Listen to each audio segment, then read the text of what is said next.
আজকে আমি করলাম বিয়ে বাড়িতে ক্যাটারিং। यही नहीं अभी और सुनिए। তোমাদেরকে আগের ভিডিওতে বলেছিলাম না আমি একটা বিয়ে বাড়িতে এসেছি, আর এটা হচ্ছে সেই বিয়ে বাড়ি। দেখো বর বিয়ে করতে এসছে না বরকে স্প্রে খাওয়ার জন্য ডাকা হয়েছে, কিছু বুঝতে পারছি না। মানে কি বলবো গাইস, মুখে এতটা স্প্রে করেছিল ও তো আর কিছু দেখতে পাচ্ছিল না, তাই ওকে কোলে করে নিয়ে ছাদের উপরে আসতে হলো।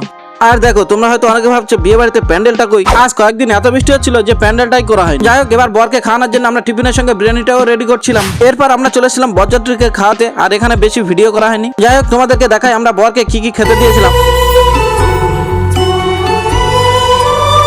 সবশেষে চলে আসলাম আমি নিজে খেতে, কারণ আজ সবার প্রায় খাওয়া হয়ে গেছে। সবাইকে খাওয়াতে না প্রায় 3:30 বেজে গেছে, আর খেতে ইচ্ছা করে বলো, তাই ভাতটা কম নিয়ে মাংসটা একটু বেশি নিয়েছিলাম। अच्छा ठीक है। যাই হোক, এবার আমি একটু মাংসটা খাই, ভাতটা নাই পরে খাবো। আমি যখন বললাম ভাত খাবো না, তাই আমাকে 10 থেকে প্রায় 15টা মিষ্টি দিয়ে গেছে। আর এই মিষ্টি খেতে খেতে চলে আসলো বৃষ্টি, তাই ভিডিওর হয়ে গেল ষষ্ঠী। ব্যাস, আজকে ব্লগ এতটুকুই, বাই।